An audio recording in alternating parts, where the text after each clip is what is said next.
So guys एक बार फिर स्वागत है आप सभी का हमारे चैनल पर। और इस वीडियो में हम बात करने वाले उन सभी कैंडिडेट के लिए जो इस साल 12th क्लास में हैं या ऐसे कैंडिडेट जिन्होंने ड्रॉप ले लिया है नेक्स्ट सेशन के लिए, जो सीयूईटी की प्रिपरेशन करके एक अच्छा इंस्टीट्यूट बोल सकते हैं, चाहे वो सेंट्रल यूनिवर्सिटी हो, स्टेट हो, ड्रीम्ड हो, प्राइवेट हो, या फिर जो गवर्नमेंट इंस्टीट्यूशन है जो पार्टिसिपेट कर रहे हैं सीयूईटी के इस एग्जाम में, उसके थ्रू अपना एक dream college, dream course select करना चाहते हैं।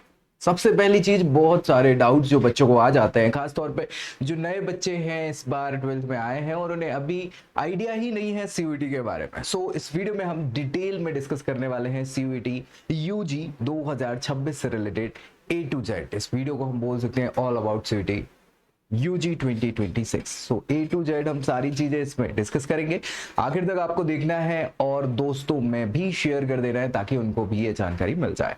बाकी आपको चैनल सब्सक्राइब जरूर कर लेना है क्योंकि सीयूईटी से रिलेटेड हर एक जानकारी यही मिलेगी सबसे पहले। और कुछ डाउट डिस्प्यूट है, कुछ नहीं समझ में आ रहा है, किसी भी प्रकार की हेल्प लगती है तो नीचे कमेंट कर सकते हैं ताकि उसको रिजॉल्व किया जा सके। सो स्टार्ट करेंगे सीयूईटी के बारे में। सीयूईटी ये कुछ समस्याओं के समाधान के लिए स्टार्ट हुआ है, इजाद हुआ है, इसको हम बोल सकते हैं। सीयूईटी का फुल फॉर्म जो है वो आपके हिसाब से अगर देखें तो ये कॉमन है, सी का मतलब है ना, कॉमन यूनिवर्सिटीज,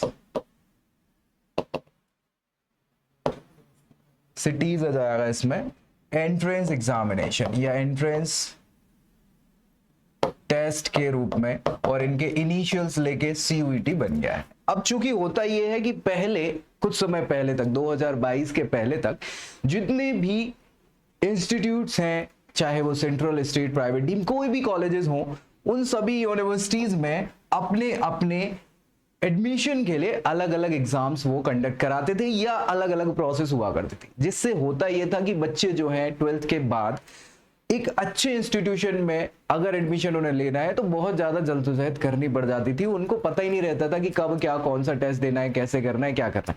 बहुत सारे लोगों को थोड़ी थोड़ी जानकारी रहती भी थी, लेकिन इससे होता यह था कि जो अच्छे ऑप्शंस आपके पास रह सकते थे वो मिल नहीं पाते थे और परेशानी अलग होती थी, क्योंकि इसके कारण जो है वो फर्स्ट ईयर का शेड्यूल जो है वो पोस्टपोन हो जाता था, आगे बढ़ जाती थी डेट्स वगैरह, फर्स्ट सेमेस्टर वगैरह में आपको परेशानी आती थी।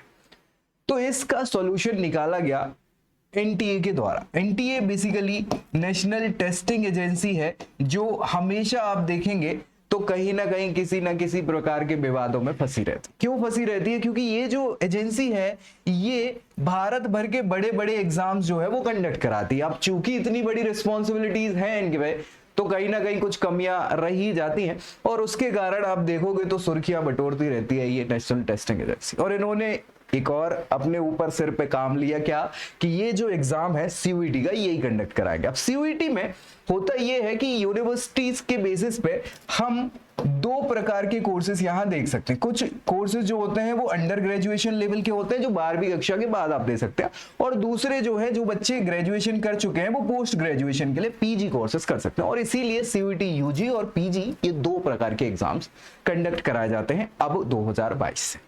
होता यह है कि ये एग्जाम कॉमन ही होंगे, सभी बच्चों के लिए कॉमन होते हैं और इसके कुछ स्पेसिफिक क्राइटेरियाज होते हैं जिसके बेसिस पे आपको एग्जाम्स देने होते हैं और उस एग्जाम के मार्क्स के बेसिस पे फिर फर्दर आपके कोर्सेज में यूनिवर्सिटीज के सिलेक्शंस आप कर सकते हो।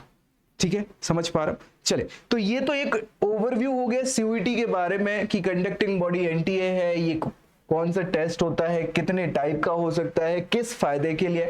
ये यूनिवर्सिटीज की अगर हम यहां पे बात कर लें, क्योंकि यूनिवर्सिटी के एंट्रेंस के लिए ये कॉमन एंट्रेंस है, सो यूनिवर्सिटीज भी भारत में बहुत सारे प्रकार की होती हैं। जैसे सबसे अच्छे लेवल की जिसको हम बोल सकते हैं, क्यों बोल सकते हैं? क्योंकि सेंट्रली फंडेड होती है ये यूनिवर्सिटीज, सेंट्रल यूनिवर्सिटी का दर्जा इनको दिया जाता है और सेंट्रल यूनिवर्सिटीज के पास चाहे वो फैसिलिटीज हो, फैकल्टीज हो या फिर आपके लिए एक्सपोजर की बात कर लें तो वो उनकी अवेलेबिलिटी ज्यादा रहती है क्योंकि इनके पास फंड वगैरह की कमी नहीं होती है, कुछ कुछ केसेस अगर छोड़ दें तो। सो सेंट्रल यूनिवर्सिटीज की बात करें तो लास्ट ईयर 49 सेंट्रल यूनिवर्सिटीज थी जो पार्टिसिपेट कर रही थी इस सीयूईटी के एग्जामिनेशन में, यानी इस एग्जाम के बेसिस पे आपको यहां एडमिशंस मिल सकते थे 49 सेंट्रल यूनिवर्सिटी में भारत भर की। समझ पा रहे हो। फिर इसके बाद जो है वो स्टेट यूनिवर्सिटीज होती हैं। स्टेट यूनिवर्सिटीज का मतलब है जो स्टेट के द्वारा फंड करी जाती हैं। पर्टिकुलर जो हमारी भारत में 28 स्टेट्स हैं उनके अंदर ये यूनिवर्सिटीज है और स्टेट गवर्नमेंट के थ्रू ये इनको फंडिंग मिलती है और पर्टिकुलर बाकी की प्रोसेस होती है। सो ये स्टेट यूनिवर्सिटीज की अगर हम बात कर लें तो लगभग 35 के आसपास ये स्टेट यूनिवर्सिटीज थी। पिछले लास्ट टू लास्ट ईयर की बात करें तो उस समय थोड़ी सी ज्यादा स्टेट यूनिवर्सिटी थी, इस बार थोड़ी सी कम स्टेट यूनिवर्सिटीज हो गई जो पार्टिसिपेट कर रही थी। इसके अलावा आपने नाम सुना होगा डीम्ड टू बी यूनिवर्सिटी, जिन्हें डीम्ड यूनिवर्सिटी का दर्जा दिया जाता है, यानी इनके पास कुछ विशेष प्रकार के अधिकार होते हैं कि अपने हिसाब से सरकार के साथ साथ और खुद के भी कुछ ऑप्शंस ये देख सकते हैं, फंडिंग से रिलेटेड, अपने रूल्स एंड रेगुलेशन से रिलेटेड, और इनके ऑटोनोमस बॉडी एक प्रकार से बोल सकते हैं होती है। तो ये भी आप देखें 25 के अराउंड इस साल पार्टिसिपेट कर रही थी। फिर आती हैं कुछ प्राइवेट यूनिवर्सिटीज, और प्राइवेट यूनिवर्सिटीज में कुछ टॉप प्राइवेट यूनिवर्सिटीज भी हैं जो इसमें इंक्लूड हैं, पार्टिसिपेट करती हैं, है ना। प्राइवेट यूनिवर्सिटीज की बात करें तो बहुत सारी प्राइवेट यूनिवर्सिटीज यहाँ पार्टिसिपेट कर रही थी। 80-100 से ज्यादा हैं प्राइवेट यूनिवर्सिटीज जो पार्टिसिपेट कर रही थी। इस बार एक नया कदम जो उठाया गया सरकार के द्वारा वो थे कुछ गवर्नमेंट इंस्टीट्यूशंस जो स्पेशल जिनको दर्जा दिया जा रहा है या कुछ स्पेसिफिक ही वो इंस्टीट्यूशन है पर्टिकुलर। सो ऐसे कुछ 10-12 इंस्टीट्यूशंस भी इसमें ऐड करे गए थे। ऐसे मिला के 200 से ज्यादा टोटल ऑप्शंस बन जाते हैं यूनिवर्सिटीज के, जिसको इस एग्जामिनेशंस के बेसिस पे आप ऑप्ट आउट कर सकते हो अपने रिस्पेक्टिव कोर्सेज के लिए। सो ये पूरा सीयूईटी, यूजी या पीजी के लिए सेम चीज है। इनके पैटर्न्स की अगर हम बात कर लें, पैटर्न की बात करें, सो पैटर्न जो आपका रहेगा वो दोनों कोर्सेज के लिए अलग होता है। अगर हम बात करें यूजी के लिए सीयूईटी यूजी, और पीजी कोर्सेज की बात करें तो पीजी में चूंकि आप स्पेशलाइज्ड अभी तक हो चुके, ग्रेजुएशन आपने कर चुकी, सो आपके जो ग्रेजुएशन वाले कोर्सेज थे, सब्जेक्ट्स थे, उससे रिलेटेड क्वेश्चन यहाँ पे रहते हैं और उसके बेसिस पे आपको फिर फर्दर पीजी प्रोग्राम के लिए यहाँ पे अपनी यूनिवर्सिटीज सिलेक्ट करनी रहती है।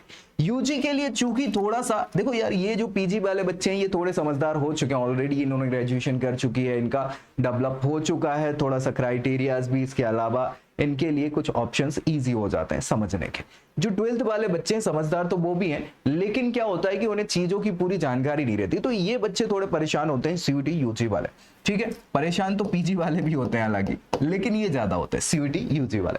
सो सीयूईटी यूजी के लिए जो पैटर्न यहाँ पे रखा गया है वो ये रखा गया है कि आपके पास बहुत सारे ऑप्शंस हैं।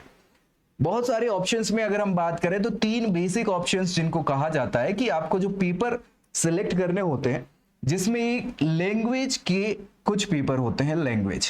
ठीक है, सो लैंग्वेज की बात करें तो भारत की जो 13 ऑफिशियल लैंग्वेजेस हैं, वैसे तो 22 हैं, लेकिन उनमें से 13 ऐसी इंपॉर्टेंट, पिछली साल जो था लास्ट टू लास्ट ईयर उस समय तो 22 की 22 ऑप्शंस है, अभी कुछ कम कर दिए थे, 13 ऑप्शंस आपके पास लैंग्वेज के थे। तो लैंग्वेज में ज्यादातर बच्चे हिंदी इंग्लिश को प्रेफर करते हैं, फिर वो आपकी नेटिव लैंग्वेज जो है बंगाली हो गई, मराठी हो गई, गुजराती हो गई, इस प्रकार की लैंग्वेज को ऑप्ट आउट कर लेते थे। 13 लैंग्वेज के ऑप्शंस है, इसमें से आप 1-2 ऑप्शन चूज कर सकते हो। ठीक है, इसके अलावा फिर आते हैं आपके डोमेन सब्जेक्ट। क्या आते हैं? Domain subject. डोमेन सब्जेक्ट का मतलब ये है कि यहाँ पे कुल 23 ऑप्शन थे। लास्ट टू लास्ट ईयर तक बहुत सारे ऑप्शन थे, मैं सच बताऊं तो मुझे ऐसा लगता है कि लगभग 29 के आसपास ये सब्जेक्ट हुआ कर रहे थे, फिर कम कर दिए इस बार, 23 सब्जेक्ट्स कुछ बचे। ठीक है, सो 23 सब्जेक्ट्स में आपकी हिस्ट्री, ज्योग्राफी, पॉलिटी हो गया, मैथ्स, फिजिक्स, बायो, केमिस्ट्री, इसके अलावा भी कॉमर्स से रिलेटेड सारे सब्जेक्ट्स और बहुत सारे ऐसे, फिजिकल एजुकेशन हो गए, फिर परफॉर्मिंग आर्ट्स, फाइन आर्ट्स, इस प्रकार के कुल 23 सब्जेक्ट्स यहाँ पे रखे गए। इनमें से आप कुछ ऑप्ट आउट कर सकते हो। फाइनली एक होता है जनरल टेस्ट, जिसको लास्ट टू लास्ट ईयर तक बोला जाता था, इस साल उसका नाम बदल के जनरल एप्टीट्यूड टेस्ट कर दिया गया।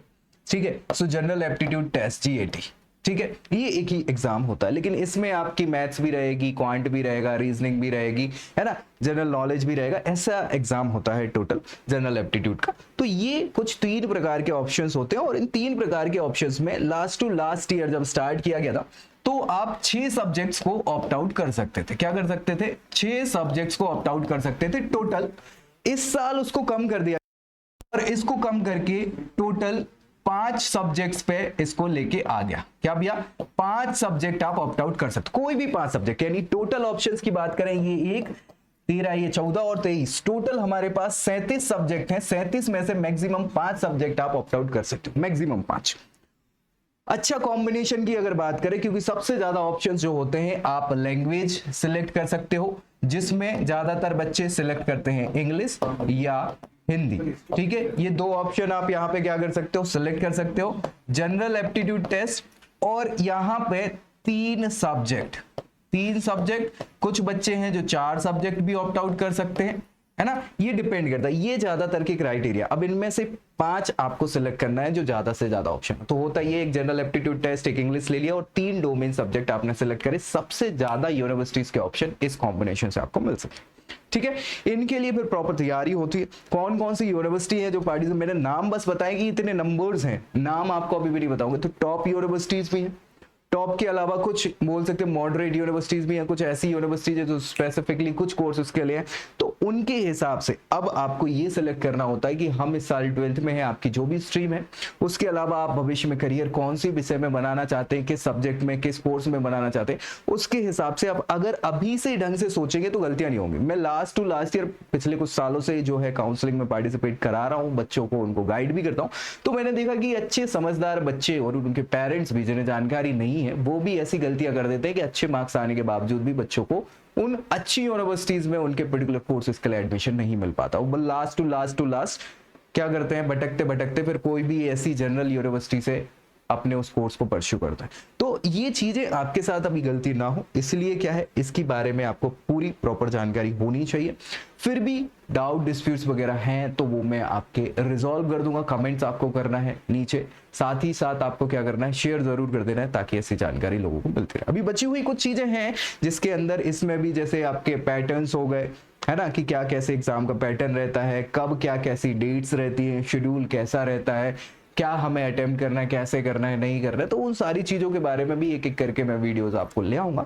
डोंट वरी, सारी चीजें यही मिलेगी। सो सब्सक्राइब जरूर कर लेना है चैनल को और शेयर कर देना है दोस्तों में। नेक्स्ट वीडियो में मिलेंगे अगली जानकारी के साथ, तब तक के लिए। I hope you like this video. For more such videos, keep watching our channel and do not forget to like, share and subscribe.